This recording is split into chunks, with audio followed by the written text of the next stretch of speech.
The rain had just begun, a soft, uneasy drizzle that smeared the headlights into long white streaks. Lena tightened her grip on the steering wheel as she drove the back road home, exhaustion heavy in her bones after a double shift. The world felt empty out here. No streetlights, no houses, just trees and wet asphalt. Then she heard it, a sound so raw it pierced straight through her fatigue. A baby's cry, then another. She slammed the brakes, her heart leaping into her throat. For a moment, she sat frozen, listening. The cries came again, thin and frantic, carried by the wind. "No way," she whispered, already opening the door. Her shoes sank into the mud as she followed the sound down the embankment. That was when she saw him. A man lay slumped against a tree, rain washing streaks of red from his shirt into the dirt. His breathing was shallow, uneven. One arm clutched two infants to his chest with desperate strength, as if letting go for even a second would end them all. His face was pale, lips trembling, eyes wild with pain and fear. When he noticed her, his body tensed, instinct kicking in despite the blood loss. "Please," he rasped, his voice barely louder than the rain. Don't call anyone who'll take them." Lena's chest tightened. She raised her hands slowly, palms open. "I'm not here to hurt you," she said softly. "I heard the babies." She knelt beside him, the cold seeping through her jeans, the smell of iron and wet leaves filling her nose. The twins cried harder now, tiny faces red and scrunched, their cries weak but relentless. She noticed the wound then, a dark, ugly hole beneath his ribs, blood still seeping. He had been shot. Her stomach twisted, fear flashing hot and sharp, but she pushed it down.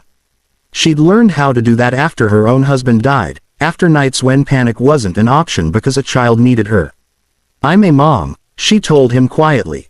"I won't leave you." His grip loosened just enough for her to slip her coat around the babies, shielding them from the rain. He watched her with glassy eyes, searching her face for lies, then finally nodded, a single tear cutting through the grime on his cheek. "Thank you," he whispered, and Lena knew, in that moment, that stopping her car had already changed all of their lives. Lena worked fast, the way she had learned to when fear tried to take over. The rain thickened, drumming against the leaves overhead, turning the ground slick beneath her knees. She pulled off her scarf and pressed it firmly against the man's side. Warm blood soaked through almost instantly, but the flow slowed enough to make her breathe again. He hissed in pain yet didn't loosen his hold on the twins, his arm trembling with the effort. "It's bad," he murmured, eyes fluttering. "They were supposed to protect us." "Hey," Lena said, firm but gentle, leaning closer so he could hear her over the rain. "Stay with me. Don't close your eyes." She shifted her coat around the babies, tucking it tight like a cocoon. One twin quieted, the other still crying in short, broken bursts. Lena brushed a finger across the tiny cheek, marveling at how something so small could survive a night like this. She fumbled for her phone with shaking hands and dialed emergency services. As it rang, she studied the man's face. Strong jaw, expensive haircut ruined by mud, watch still gleaming faintly on his wrist despite everything. He didn't look like someone who belonged in a ditch. He looked like someone important. But right now, he was just a father bleeding out. "My name's Lena," she said after giving their location. "What's yours?" "Alex," he answered after a pause, like the truth hurt. "Their names are Noah and Eli." He shifted, trying to shield the twins from the cold, and gasped when pain ripped through him. Lena caught his shoulder, steadying him. "They're beautiful," she said honestly. "You're doing great, Dad." The words seemed to anchor him. His breathing slowed, his eyes focused again on the babies instead of the darkness closing in. In the distance, a siren wailed, faint but growing louder. Relief washed through her so hard her eyes burned. "Help's coming," she promised. "You're not alone anymore." Alex swallowed, his voice cracking. "If anything happens to me, don't let them grow up thinking I gave up." Lena met his gaze, unwavering. "You didn't. You fought. And they'll know it." When the ambulance lights finally broke through the trees, red and blue flashing against the rain, Alex let out a shaky breath. His fingers loosened at last, trusting Lena to hold what mattered most as strangers rushed toward them, and the night shifted from terror to fragile hope. Hours had passed in a blur of fluorescent lights and antiseptic smells. Lena sat in the hospital waiting area, exhaustion clawing at her bones, while the twins slept in her lap, wrapped tightly in blankets that smelled faintly of rain in her coat. Nurses came and went, checking vitals, fussing over paperwork, and occasionally casting curious glances her way. Lena barely noticed them. Her focus was entirely on the tiny chest rising and falling in her arms, and on the door behind which Alex had been wheeled into surgery.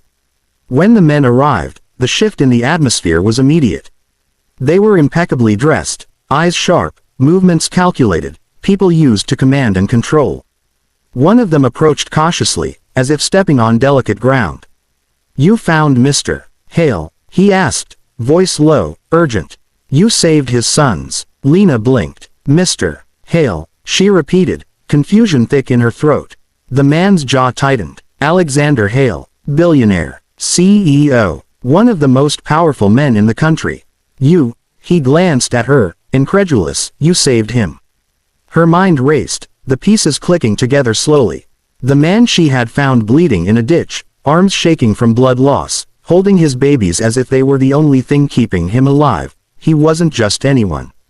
He was a man whose name was on skyscrapers, whose wealth and influence dominated headlines. And she had treated him the same way she would any parent in danger, with instinctive care. I didn't know," Lena stammered. I heard the babies. I couldn't leave them." The man in the suit studied her for a long moment, eyes softening. "That's exactly why he's alive." Then he nodded at the twins, still sleeping in her lap. "Your courage, your compassion, made all the difference." Word spread quickly. Hospital staff whispered. Security cleared paths. Someone handed her a coffee she hadn't asked for, and she realized she hadn't even eaten all day. Lena watched as Alex's life, his empire, loomed in the background, yet here she was, the ordinary mother who had turned an ordinary act of humanity into a miracle. And when Alex finally woke from surgery, weak but conscious, his eyes found hers immediately. There was recognition there, gratitude, and something unspoken yet profoundly binding. "You stayed," he whispered, voice hoarse. Lena smiled faintly, shrugging. "I'm a mom. That's what we do." In that moment, money, power, and status faded into insignificance. The connection forged on a rain-soaked road in the dead of night had survived, and it would not be forgotten. Days passed after the harrowing night, but Lena's life hadn't returned to its normal rhythm. She found herself visiting the hospital almost daily, carrying toys, blankets, and snacks for Noah and Eli, who had grown accustomed to her calm presence.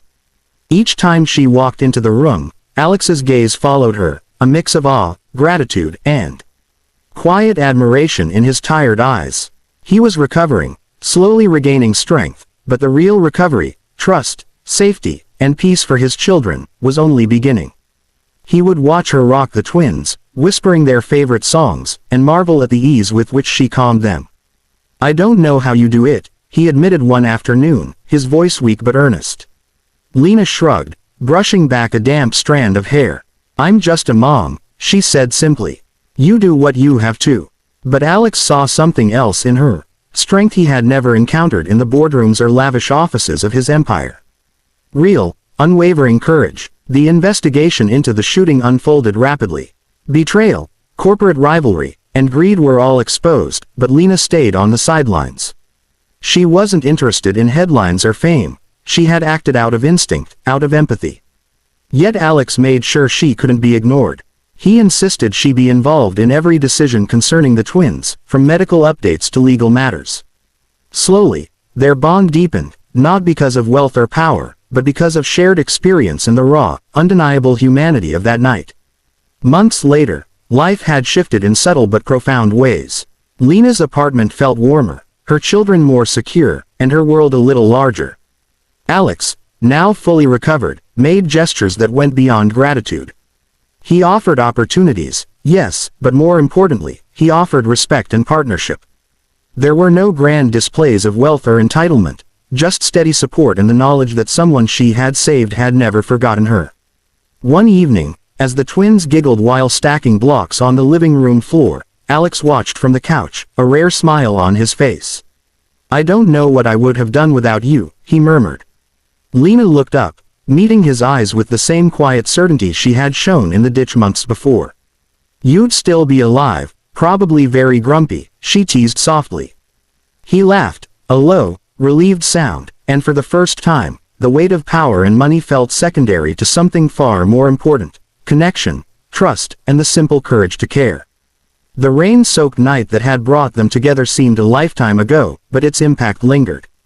They had survived it, and in doing so, had forged a bond stronger than fear, wealth, or circumstance. It was a story of resilience, love, and the quiet heroism found in ordinary people facing extraordinary moments. In the end, it wasn't just a billionaire saved, it was a family made whole.